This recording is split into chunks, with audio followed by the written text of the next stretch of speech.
Est-ce qu'on t'a déjà envoyé un nude sur TikTok? Sur TikTok non, mais sur Instagram oui. J'ai régulièrement des jeunes femmes qui m'envoient des messages bonsoir, comment ça va? Es-tu disponible? Ok, bah non en fait. Hey, tu t'es jamais demandé c'est quoi la morning routine de Jésus? Oh, il y en a sur TikTok qui sont déjà au taquet à nous parler du carême. Aujourd'hui à l'église, nous avons fêté l'épiphanie.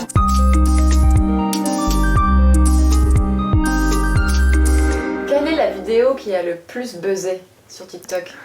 Ça c'est incroyable, la vidéo qui a le plus buzzé, c'est une vidéo que j'ai fait vite fait bien fait pour répondre à la question comment sont payés les prêtres. Ça me paraissait complètement superflu, mais cette vidéo a dû faire 400 000 vues je crois. Alors, les prêtres sont payés par les dons des fidèles qui donnent à l'église et l'église nous reverse quelque chose, donc on a ce qu'il faut pour vivre, on n'est pas dans la misère. Tu es déjà tombé amoureux? Oui, mais ensuite j'ai fait le choix de répondre à l'appel du Christ qui m'appelait au célibat et aujourd'hui ma vie elle est donnée au Christ. J'ai pas choisi le célibat pour devenir un vieux garçon, j'ai choisi le célibat pour un projet de vie, pour un idéal de vie, pour être donné aux hommes et aux femmes que je rencontre. Il se passe quoi si tu as une relation sexuelle en tant que prêtre? Il se passe que je dois être honnête avec l'Église, je dois d'abord demander pardon au Seigneur parce que j'ai pas été fidèle à l'engagement que j'ai pris et puis je dois librement faire la démarche d'aller voir mon évêque et de lui en parler, de lui expliquer ce qui s'est passé et de me donner les moyens de mettre un terme à cette relation. Tu dois te confesser en quelque sorte? Oh oui, c'est ça exactement. Est-ce que tu fais du sport?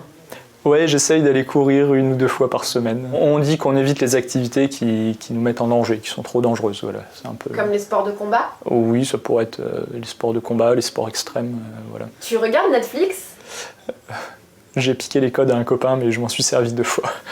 Et c'est quoi la dernière série que tu as regardée? Ah, j'en ai regardé aucune, vraiment. Ouais. Est-ce que tu as des amis non-croyants? Ouais, j'en ai pas mal. Enfin, surtout mes amis du lycée et puis des gens oui, que j'ai rencontrés à droite à gauche. Et ça donne lieu à des discussions enflammées? Enflammées, je dirais pas, mais en tout cas des discussions, ouais, régulièrement. Il y a des sujets sur lesquels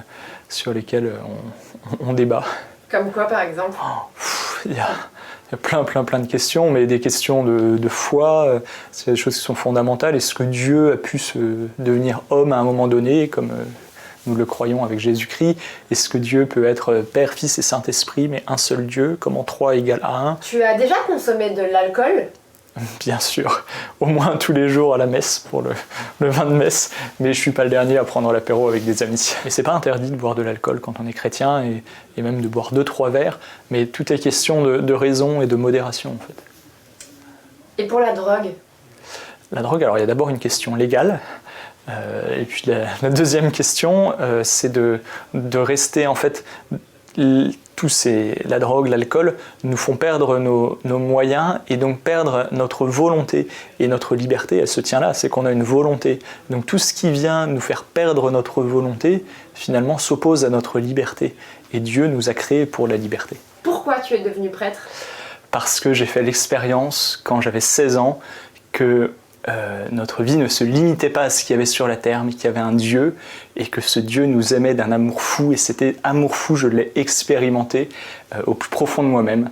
Et donc j'ai dit au Seigneur, si tu m'aimes comme ça, moi je suis prêt à te suivre et à faire ce que tu veux. Il m'a fallu 3 ans pour entendre qu'il m'appelait à devenir prêtre. C'est quoi le plus dur aujourd'hui dans la vie d'un prêtre? Le plus dur dans la vie d'un prêtre, je crois que c'est de rencontrer des gens qui... ne comprennent pas la beauté du message du Christ, voilà, et qui pensent que c'est négligeable. Est-ce que tu as des regrets? Je me pose parfois des questions, je me dis des fois quel est le sens de ce que je vis, mais des regrets, aucun, et si je devais demain me réengager, je me réengagerais.